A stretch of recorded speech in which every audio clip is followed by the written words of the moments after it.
What's up everybody, I am Mongoose, you are awesome, and this is episode 7 of Myths from Monolith. Today is a Greystone story from Smeagol. Remember, if you want to submit your own story for the series, just check the video description below to find out how.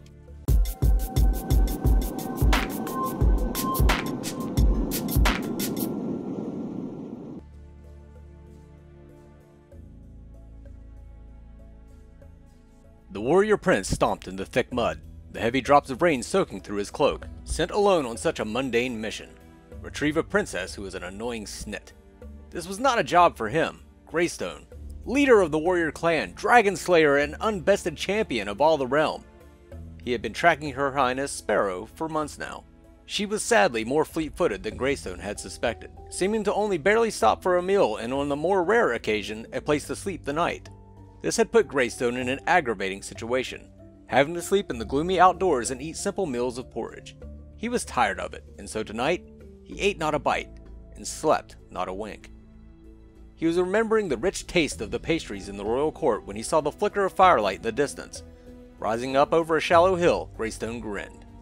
The thought of finally capturing that bastard Princess Sparrow was quite exhilarating and amusing. Imagine the look on her face. She was soon to learn that no man or woman bests Greystone.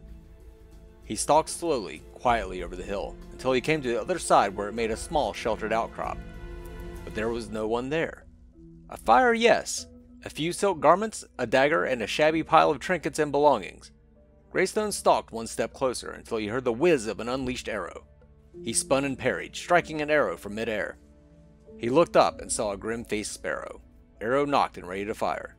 "I will shoot you right here now, Greystone, but if you drop your blade and leave me be, I will not harm you." She shifted her stance uneasily, obviously hoping for the latter to happen.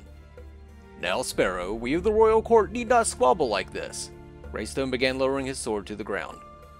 "But you need to learn not to command men of higher ranking." He smirked and performed a well-practiced lunge made just for this type of situation. But Sparrow was ready, and the arrow flew true. It hit and drove straight through a portion of Greystone's neck, a spattering of blood spurting over his plate armor. He staggered back, gasping and choking, holding his sword high, attempting to get in at least a single slice. But alas, he fell to one knee, and in that moment, time froze. The pain laced through and around his body, and he knew he was close to death. He began to slump to the ground, but a hand caught his arm. "Greystone," the deep voice rumbled, and he looked up to see a figure of pure light, a sword strapped to its back.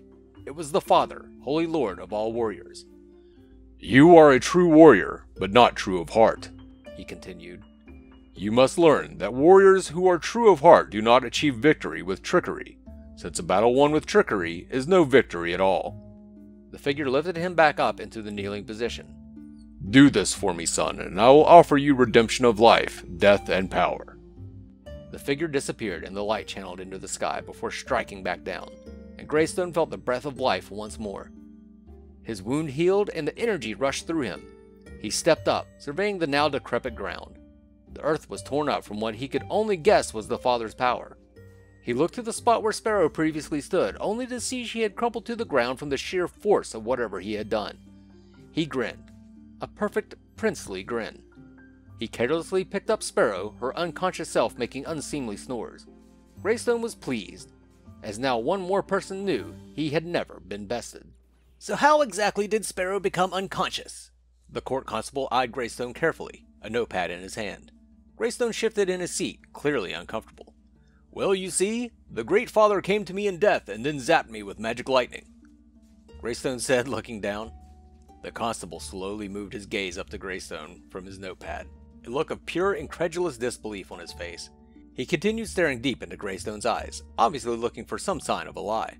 The constable shook his head and sighed, his quill beginning to work the notepad once again. "Alright then, you are hereby released from detention and you may receive the full reward of the return of the Lady Sparrow with no consequences, as Lady Sparrow was not harmed by you, but other unknown persons." The constable stopped writing, cleaning the nib of his quill, and walked away, muttering to himself. Greystone headed for the kitchens to congratulate himself on a job well done.